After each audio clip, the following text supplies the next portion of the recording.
बिस्मिल्लाहिर्रहमानिर्रहीम। अस्सलाम वालेकुम नाज़रीन, आप यूट्यूब चैनल देख रहे हैं। मैं इमरान ख़ान हूँ। इस वीडियो में जो मैं अब बना रहा हूँ इसमें किसी की तज़हीक या तौहीन जो है वो मेरी मंशा नहीं है और इस तरह का कोई मकसद नहीं है। जिस बंदे के किरदार के बारे में मैं आपको बताऊँगा ये सिर्फ़ इसलिए मैं आपको बताना चाह रहा हूँ कि जो तब्दीली का एक दावा हमारे सामने रखा गया है या जो धोखा हमें तब्दीली के नाम पर यहाँ दिया गया है पंजाब में, वो कितना जाली और बदबूदार है, वो मैं फैक्ट्स आपके सामने रखूँ कि किस तरह हुक्मरानों के जो करीबी लोग हैं वो आज भी इस सिस्टम का, इस निज़ाम का कैसे फ़ायदा उठा रहे हैं, कैसे लूट मार कर रहे हैं जैसे माजी में हुआ करती थी। कुछ भी यहाँ पे तब्दील नहीं हो सका, हालांकि कोशिश की गई लेकिन नहीं हुआ।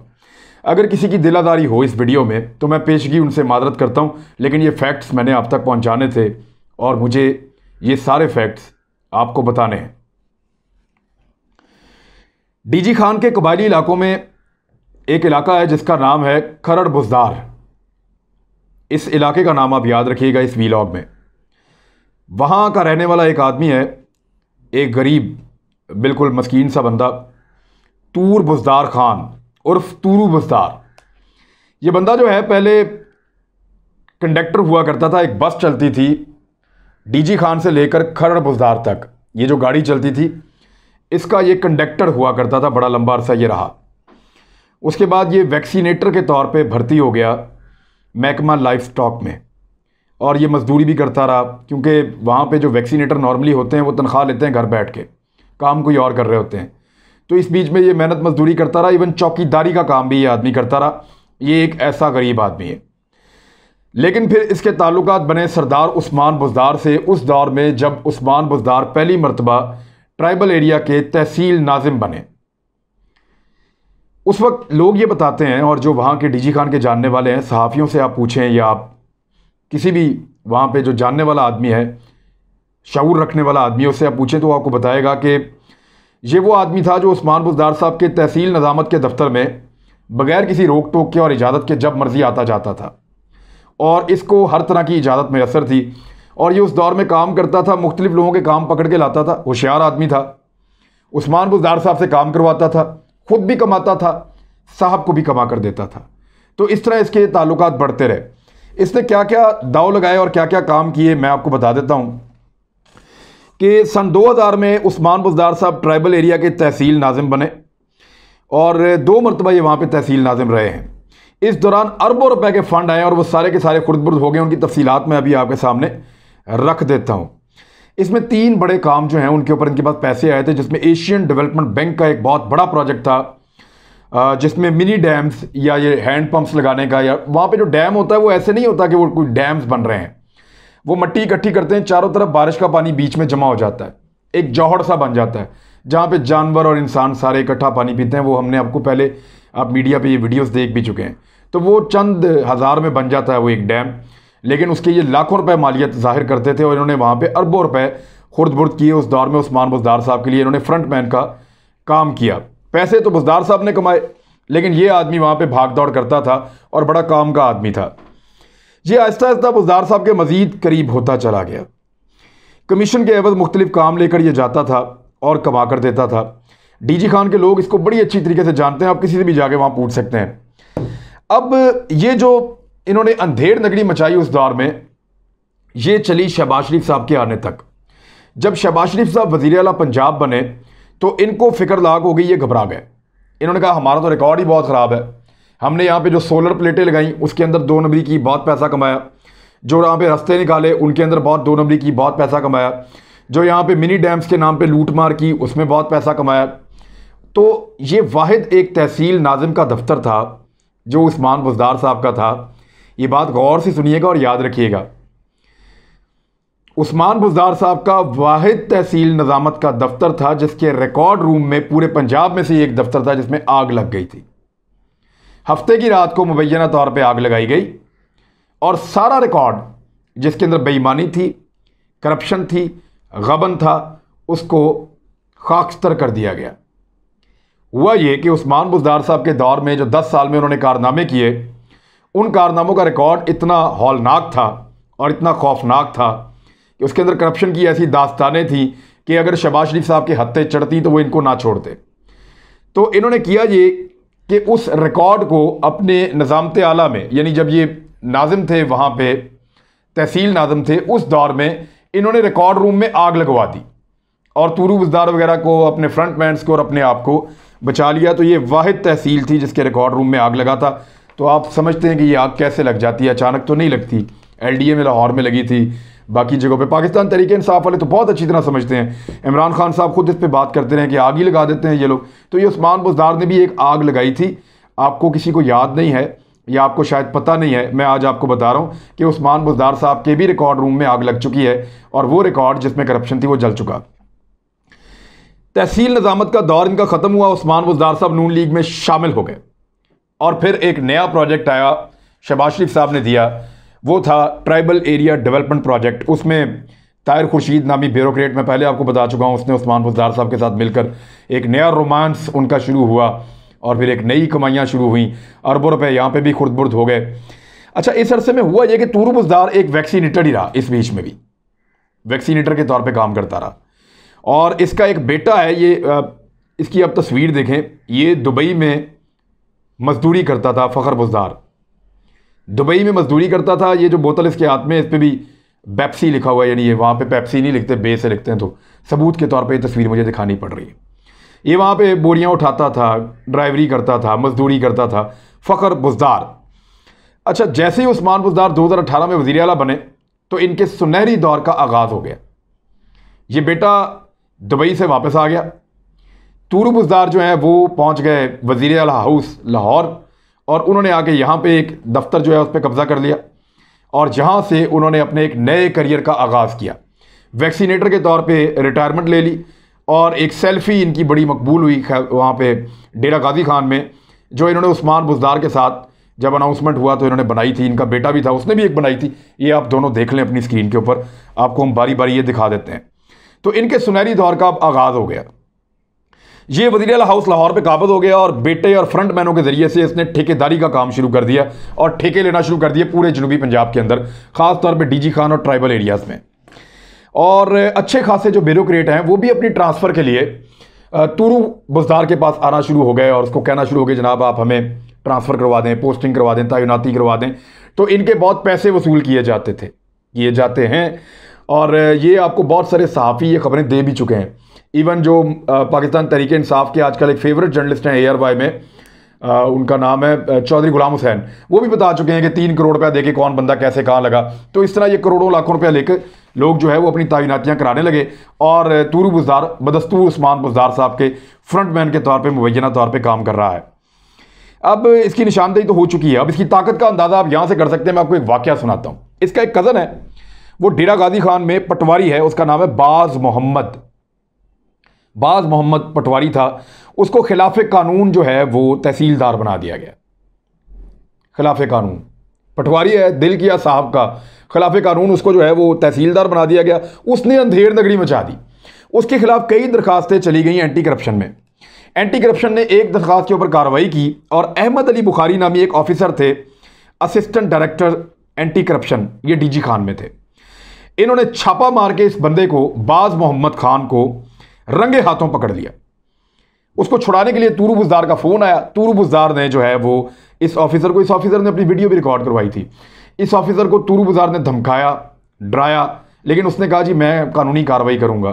तो हुआ ये कि ना सिर्फ तूरू बुज़दार ने अपने कज़न को फ़ौरन छुड़वा लिया, केस ख़त्म करवा दिया, बल्कि उसी शाम को इस असिस्टेंट डायरेक्टर का तबादला दूसरे ज़िले में करवा दिया। उसी शाम को आप ताकत का अंदाज़ा कीजिए कि एक उसने छापा मारा, उसने करप्शन करते हुए बंदे को रंगे हाथों पकड़ा, बजाय इसके कि कार्रवाई होती उस बंदे को दूसरे ज़िले में ट्रांसफ़र करवा दिया उसी शाम को, और अपने कज़न को जो तहसीलदार बनाया गया था गैर कानूनी तौर पे, बाज़ मोहम्मद खान, उसको उसी शाम को छुड़वा भी लिया। अब ज़्यादातर जो इस वक्त खरड़ बुज़दार के इलाके की मुलाजमतें हैं, ये भी बड़े मज़े की बात है, सरकारी मुलाजमतें, चाहे वो टीचर है, वैक्सीनेटर है, महकमा लाइफ स्टॉक में है, महकमा जंगलात है, कुछ भी है, वो सारी की सारी तूरू बुज़दार के पास हैं। मुझे जो लोगों ने रिकॉर्ड इकट्ठा किया वो ये कह रहे हैं कि 90%, में बहुत भी मोहतात रहूं तो आधी से ज़्यादा मुलाजमतें इसके अपने ख़ानदान के पास हैं और इसने पैसों में बांटी हुई हैं। वहाँ कई ऐसे सरकारी मुलाजमीन हैं जो पाकिस्तान में रहते ही नहीं हैं, या इधर पंजाब के इस इलाके में रहते नहीं हैं, वो बलोचिस्तान में काम करते हैं, या यहाँ लाहौर के शहरों में, इधर उधर बड़े शहरों में काम करते हैं, और तनख्वाह लेते हैं वहाँ पे सरकारी मुलाजिम की। अच्छा, 2-3 बंदे तो मुझे पता है। नसरुल्लाह है, ये वैक्सीनेटर है, ये दुबई में रहता है, ये रिश्तेदार है इनका। नूर मोहम्मद है, इनका रिश्तेदार है, ये सऊदीया में रहता है, ये भी सरकारी मुलाजिम है। तो इस तरह कोई 10-12 तो इनके अपने ख़ानदान के लोग हैं जो सरकारी मुलाजिम हैं और बैरून मुल्क रहते हैं, और दर्जनों ऐसे और लोग हैं। तो ये इस तरह से ये काम कर रहे हैं। तूरू बुज़दार साहब बतौर फ्रंट मैन मुबैना तौर पे उस्मान बुज़दार साहब के, इस तरह इन्होंने सरकारी मुलाजमतों में भी बंदरबांट की। इनके पास एक वर्ल्ड रिकॉर्ड भी है, वैसे तो बड़े रिकॉर्ड है, एक वर्ल्ड रिकॉर्ड है। खरड़ बुज़दार का जो इलाका है, जो तूरू बुज़दार का है, वहाँ पे इन्होंने उस्मान बुज़दार के साथ मिलकर 2 किलोमीटर के रेडियस में, 2 किलोमीटर का आप जानते हैं एक रेडियस के, आप अगर सेंटर में खड़े हो तो 1 किलोमीटर इधर जाएं, 1 किलोमीटर इधर जाएं तो 2 किलोमीटर पूरा हो जाता है। तो ये एक दायरा होता है 2 किलोमीटर का। 2 किलोमीटर के एक रेडियस में 26 से 28 जाली स्कूल हैं, घोस्ट स्कूल हैं, यानी कागजों में है वैसे है ही नहीं। ये इन्होंने बनाए एक एक करके। ये करते क्या थे कि जो वहाँ डेरेदार हैं उनसे 10 से 15 लाख रुपए लेते थे और उनके डेरे को स्कूल में कन्वर्ट कर देते थे। तालीम नहीं होती वहाँ पे, लेकिन वो स्कूल में कन्वर्ट हो जाता है तो स्कूल का खर्चा आता है, उसकी मेंटेनेंस आती है, सरकार के फंड से पैसा आता है। तो वो पैसा लेने के लिए वो जो डेरेदार हैं अपना सिस्टम चलाने के लिए इनको 10 से 15 लाख रुपए देके अपना डेरा स्कूल में कन्वर्ट करवा लेते थे। ये पैसा लेते थे उस्मान बुज़दार साहब के साथ मिलके। उसके बाद ये क्या करते थे कि जो नौकरियां हैं वो भी 5 लाख रुपए तक, यानी 2 लाख से लेकर चौकीदार से लेके उस्ताद तक, और दूसरी जो नौकरियां हैं वो सारी 2 लाख से लेकर 5 लाख तक की ये नौकरियां बेचते हैं इन स्कूलों की। और वहाँ पे कोई भी नहीं है। फिर बच्चों के नाम पे फ़ंड लेते हैं, स्कूल में तालीम के नाम पे फ़ंड लेते हैं, किताबों के नाम पे पैसा लेते हैं, यूनिफॉर्म के बेशुमार फंड्स ये वहाँ पे वसूल करते हैं और वो सारा फंड ये खुर्द-बुर्द कर लेते हैं। अब यहाँ पे एक बंदा है, उसका नाम है हयात बुज़दार, ये रिश्तेदार है तूरू बुज़दार का। ये आगे इसका एक और फ्रंट मैन है। ये करता ये है कि हर उस्ताद की तनख्वाह में से आधा हिस्सा लेता है। उस्ताद कहीं भी है, वो अपना कोई और कारोबार या काम कर रहा है, तो जब वो पैसे वसूल करता है, जो सरकारी तनख्वाह आती है, तो खामोश रहने के लिए और बंदरबांट करने के लिए वो आधी तनख्वाह जो है वो इनको दे देता है, जो इनको हर महीने इसका हिस्सा मिलता है। अच्छा, इसके अलावा इसके कुछ फ्रंटमैन और भी हैं, मैं उनके नाम आपको बता देता हूँ जो इनके साथ काम करते हैं ठेकेदारी का। इसमें जुल्फ़िकार लगारी है, एक इकबाल लगारी है, ये दोनों भाई हैं, और इनका मामू है अकबर लगारी।